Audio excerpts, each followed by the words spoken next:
beautiful Manitowoc, Wisconsin. I am stoked to finally race, and in true Brian Davis Races fashion, I got my bike dialed in as late as yesterday afternoon. The only thing that's not in tip-top shape, of course, is me, and the fact that I have not actually mounted a cyclocross bike except for last year. So this will be a completely raw start to the season, I guess, for lack of a better term. All right, race fam, just want to thank you again for watching. I appreciate your subscriptions, your comments, your likes, your shares. All that stuff means a lot to me. Helps me keep motivated and keep producing videos. I know they're not the most entertaining things right now, but I'm hoping to get better. I just need more people to keep watching so I stay motivated to do it, and then I'll get better at editing and find better music, and I'll try to be more entertaining on the camera. But it really all starts with you subscribing. Okay.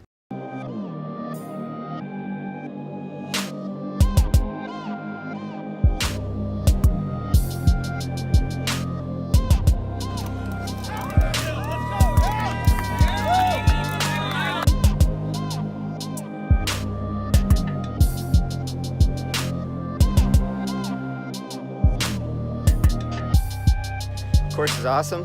I'm a little concerned about light changes. Wish I would have brought clear sunglasses. Whoa, whoa.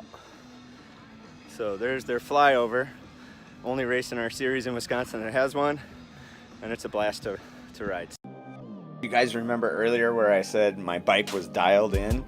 Well, that's not actually the case. So what happened was I took off on my Masters 1-2-3 race here, and my gears were skipping all over the place, and I later found out the reason. So this race was kind of a throwaway. There was only 6 people in the old man category for 1-2-3, so not the end of the world, and I really didn't get a great warm-up, so I wasn't too upset. And there's a valuable lesson in here that I'll get to in a minute, but I just wanted to show you the start, the whole shot. I'm clearly in last here, and I'm going to stay there. So my gears, again, were all over the place. I could not find a gear to stay in place, and I later found out why. So let's talk about that. All right, 1-2, skip a few. Here we are, a little bit further up the lap. I just wanted to show you the flyover. It's really cool. So this is how this works. So you only get a little bit of time to get clipped back in, and most of the time you don't get clipped back in. You just put a foot on the pedal and hope for the best when you go over that, but it's pretty darn steep. So in any event, that's the flyover. Super fun if you don't have one in your series. Beg, plead, borrow, get somebody to build one. So here I go into my first trip into the pits. Thank you, Neff Cycles, for your pit support. It's fantastic, great support, and it gets even better throughout the day. Here, I'll show you a few clips of how that worked out for me. So I asked Isaac to take a look at the bike, see if we could figure out what was going on with the shifting, and in the end, his diagnosis was, well, you put on a new chain, but you did not put on a new cassette. And he is 100% accurate. That is what happened. So poor choice by me. I opted to put the new cassette that I did buy on my road wheel set instead of putting it on the cross wheel set. Poor choice, cost me a race. No big deal. So I go out and finish. After that news, there's really nothing you could do. Best advice was try to find a gear. Well, and then I could not find a gear. So I'm doing the best I can, racing the course, way behind, but whatever. I'm still going to get, I know I have another race, so I'm going to get as much of a race in as I can and get a warm up and get the course, blah, blah, blah, run through the beach, all that stuff. Now I'm going to figure out how I solve this problem.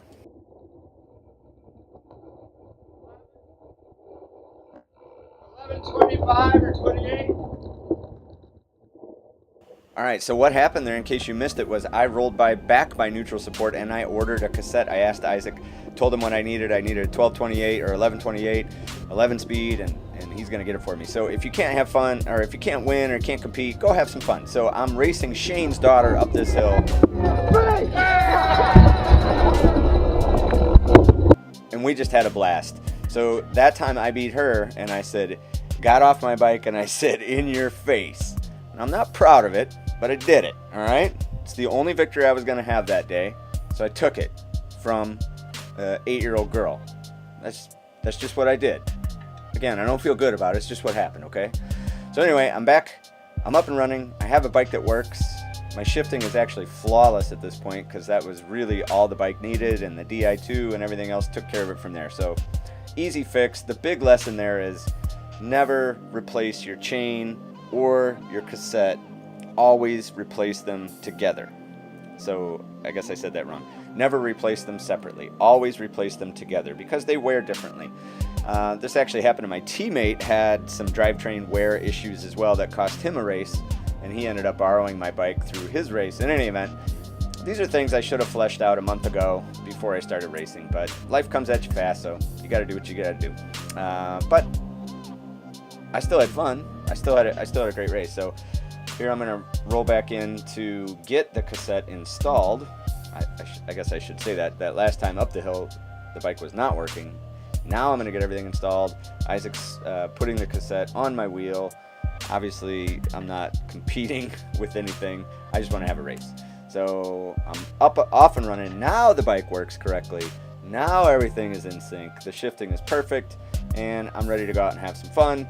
I don't care about how I place. I don't really care about how I place overall with cross anyway. I just want to go have fun and stay fit, and keeps me drinking a little bit less beer throughout the week, knowing that I have to carry all that heft up a hill at the end of the week.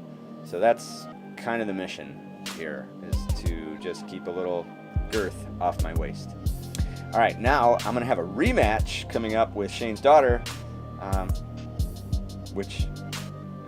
Alex is her name. So I'm going to race Alex up this hill again, and this time Alex will prove victorious. Totally kicking my butt. And I had no hope. Really, I was trying. I didn't want her to win, but I had no hope. So this was their perspective. And I get, what do I get at the top? I get a big booyah! Nice job, Alex.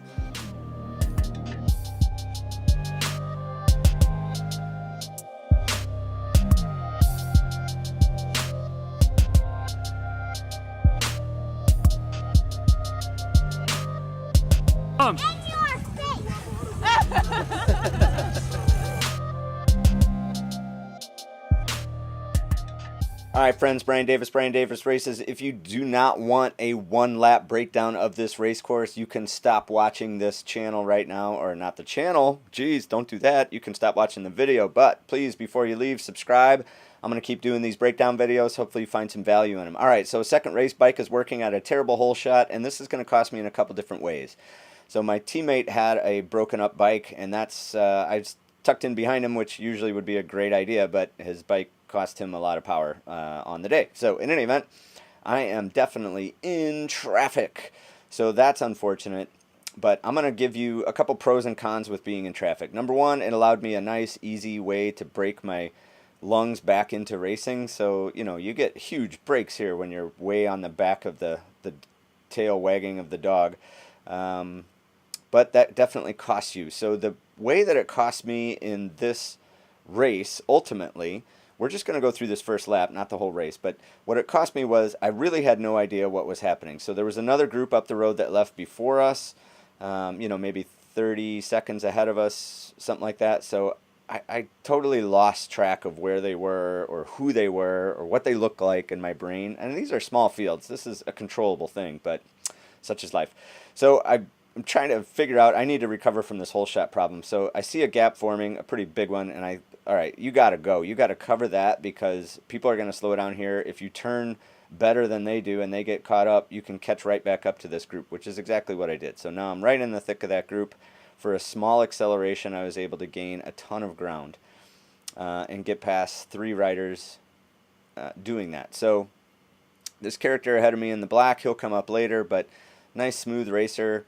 So I thought I'd tuck in and follow this group for a little bit and just see what happens, which is what I do.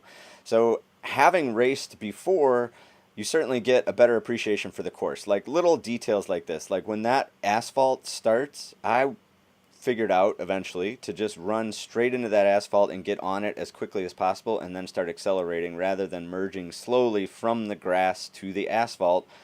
Make a beeline for the asphalt and then make a hard left to be able to stay on the asphalt and have much lower rolling resistance on your bike. And that definitely boosted my speed through that section. Other things I started to learn, there's a big pothole right before this run-up climb that's coming. So the pothole didn't necessarily affect much, but when you bang into it every lap, I just got mad at myself for hitting the same stupid pothole, and it kind of threw off my rhythm going into this this big hill. Another thing, I would try to gear up this hill, get some speed, of course, and then start shifting right about now, which if there was no traffic in my way, that'd be okay. So here's a fun fact. Behind me, a gentleman takes it upon himself to tell me and the people ahead of us that there's stairs over to the right if we would like to climb the stairs instead of ride the hill. Yeah, no kidding, guy. There's traffic. I can climb the hill. I bet most of these other guys can climb the hill, but there's traffic, so you're just going to have to deal with it, my friend. Anyway, so there's a theme there. There's another pothole in that corner, but you see I passed 2 or 3 people just back there, and there's a theme here. So when I get most of my passing in this lap, what's happening is I'm willing to put down an extra 4 seconds, 5 seconds of power after a hard spot. So that big run up, and then there's another little grinder hill up into that turn. Well, I kept on the gas, and I was able to pass a few people on that hill. And then I kept on the gas even when it flattened out, and I passed another guy on that big straightaway. So now I'm tucked in behind this group, get on a little gravel single track, and I'm feeling pretty good about myself because I got myself back into contention. Now, I still really have no idea who's in first, second, third, whatever, but I have a better feel for the course. I feel like I'm actually racing my bike instead of suffering.